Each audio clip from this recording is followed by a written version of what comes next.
गौतम बुद्ध कहते हैं कि जैसा हम सोचते हैं हम वैसा ही बन जाते हैं। हमारी सोच ही हमारा निर्माण करती है। लेकिन यह सोच क्या है और यह कहाँ से आती है?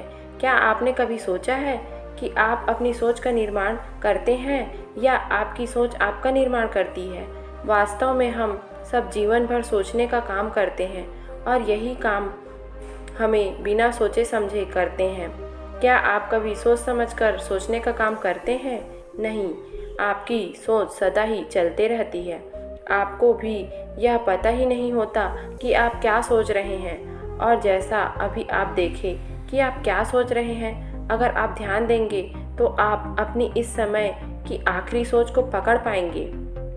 लेकिन ध्यान देने पर आपको पता चलेगा कि यह सोच कब शुरू हुई, आपको पता ही नहीं, बस सदा ही आती रहती है। लेकिन क्या सोचने से हमें वह सब कुछ मिल सकता है जो हम चाहते हैं? वैसे तो हमारी ज़िंदगी में हमें जो भी मिलता है वह हमारी सोच का परिणाम होता ही है। लेकिन क्या हमारी सोच ही हमारे लिए सब कुछ है? नहीं, हमारी सोच केवल हमें दीक्षा दे सकती है, एक दिखा सकती है। लेकिन दिशा पर हमें चलना तो पड़ेगा ही।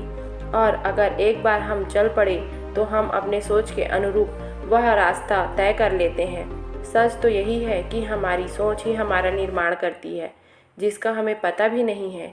जबकि होना यह चाहिए कि हम अपने सोच का खुद निर्माण करें। हमारा निर्माण हमारे खुद के हाथों में हो। बुद्ध जब आपस में कहते हैं कि जैसा हम सोचते हैं वैसा ही बन जाते हैं, तब वह चाहते हैं कि आप जागृत हो और इस बात को समझें कि इसके साथ जो भी घट रहा है, जो भी आपके साथ हो रहा है, उसका निर्माण में आपका कोई हाथ नहीं है। यह आपके मन में एक कारण खुद से घट रहा है।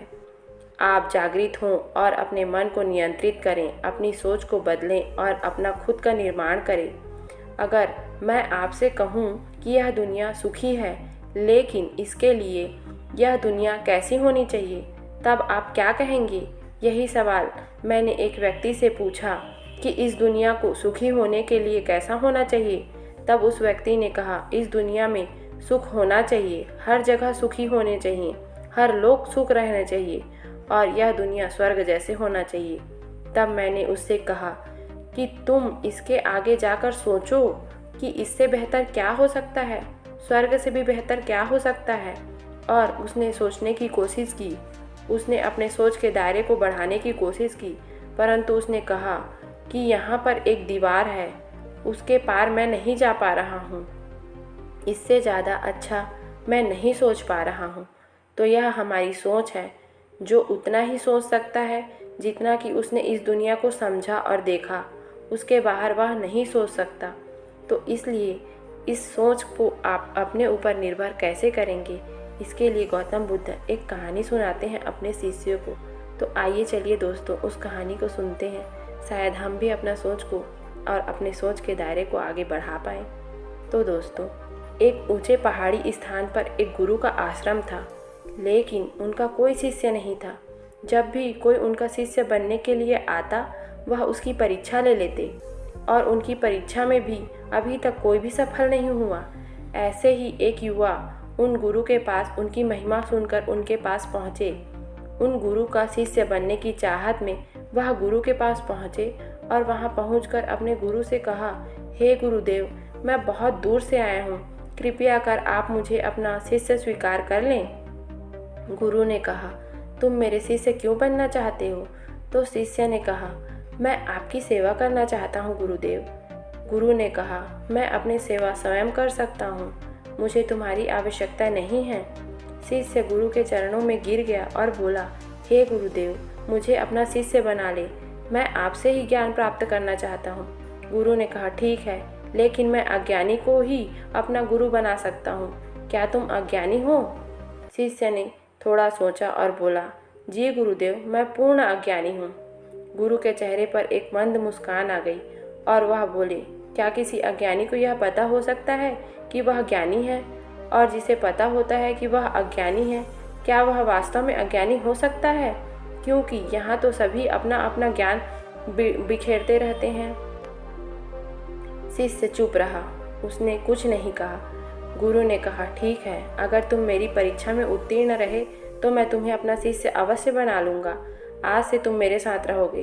मैं जो करूँगा उसे ध्यान से देखना, समझना, लेकिन कोई प्रश्न मत पूछना। अगर तुमने प्रश्न पूछा तो तुम्हें यहाँ से जाना होगा। तुम्हें मुझ पर पूर्ण विश्वास करना होगा। तब शिष्य ने गुरु के शर्तों को स्वीकार कर लिया। अगली सुबह गुरु शिष्य को लेकर एक नदी पर पहुँचे। वहाँ पर उन्होंने शिष्य के हाथ पर एक घड़ा दिया और एक बर्तन दिया। गुरु ने कहा, इस बर्तन से इस घड़े में पानी भर दो। शिष्य ने बर्तन देखा तो वह चौंका। उसने देखा कि उस बर्तन से तो पानी उठाया ही नहीं जा सकता था, क्योंकि उस बर्तन का निचला हिस्सा ही नहीं था। वह कुछ बोलना चाहता था लेकिन नहीं बोला। वह उस बर्तन के घड़े को भरने लगा, लेकिन बर्तन में न पानी आता और न ही घड़ा भर रहा था। शिष्य का धैर्य का जवाब देने लगा। शिष्य मन ही मन सोचने लगा, गुरुदेव पागल हो गए हैं। इस बर्तन में मुझे घड़ा भरने में पानी भरने को कहते हैं। मैं जीवन भर इसमें नहीं भर पाऊंगा। आखिरकार शिष्य का धैर्य जवाब दे ही गया। शिष्य ने गुरु से पूछा, इस बर्तन से यह घड़ा कैसे भरेगा? गुरुदेव, इस बर्तन के नीचे का हिस्सा ही नहीं है, सारा पानी नीचे से ही निकल जाता है। गुरु ने कहा, अब तुम जा सकते हो। शिष्य ने भी सोचा, ऐसे पागल गुरु के पास रहने से भी क्या फ़ायदा। शिष्य वहाँ से चला गया। रात में एकांत में शिष्य ने सोचा, इतनी बात तो गुरुदेव को भी पता होगी, लेकिन फिर भी उन्होंने मुझे वह बर्तन दिया पानी भरने के लिए। इसमें ज़रूर कोई बात होगी जिसे मैं समझ नहीं पाया। वह शिष्य फिर अगली सुबह गुरु के पास लौटा और बोला, गुरुदेव मुझे माफ़ कर दीजिए। गुरु ने कहा, मैंने तुम्हें पहले ही ज्ञान दिया और तुम ले ही नहीं पाए, क्योंकि तुम पहले से ही अपना ज्ञान लिए घूम रहे हो। जिस प्रकार बर्तन के निचले हिस्से के घड़े में पानी नहीं भरा जा सकता, उसी प्रकार हमारी शरीर की इंद्रियां, वह भी इसी बर्तन की तरह है, जिसे हम मन रूपी घड़े को भरने का प्रयास करते हैं, लेकिन मन कभी भरता ही नहीं। इसलिए मनुष्य कभी संतुष्ट नहीं हो पाता। मनुष्य ही अपने संतुष्ट को पूर्ण करने के लिए अपने सवालों को भरता रहता है और मन है कि कभी भरता ही नहीं। शिष्य ने गुरु से क्षमा मांगी और कहा, गुरुदेव मुझे अपना शिष्य स्वीकार करें। गुरु ने कहा, तुम में धैर्य है, इसलिए तुम दोपहर तक धैर्यपूर्वक रुके रहे। तुम में समझ है, इसलिए तुम वापस आ सके। यहाँ से जो गया वह कभी वापस नहीं आया। तुम्हारे अंदर अपनी सोच को बदलने की क्षमता है। जो अपने विचारों को बदल सकता है वह अपने स्वयं का निर्माण भी देख सकते हैं। मैं तुम्हें अपना शिष्य अवश्य बनाऊंगा। तो दोस्तों, आपको यह कहानी कैसी लगी? अगर अच्छी लगी होगी तो कमेंट करके ज़रूर बताइएगा। इस कहानी को अपने बच्चों को, दोस्तों को, अपने परिवारजनों को ज़रूर शेयर करिएगा दोस्तों। और अगर ये कहानी पसंद आती है तो मेरे चैनल को लाइक कर दीजिएगा, सब्सक्राइब कर दीजिएगा और शेयर भी कर दीजिएगा दोस्तों। तो दोस्तों, आपने सीखा कि अपने सोच को बदलने से इंसान दुनिया जीत सकता है।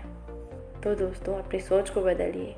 अपनी सोच को बदलने से, अपने सोच के दायरे को बढ़ाने से इंसान बहुत आगे बढ़ सकता है।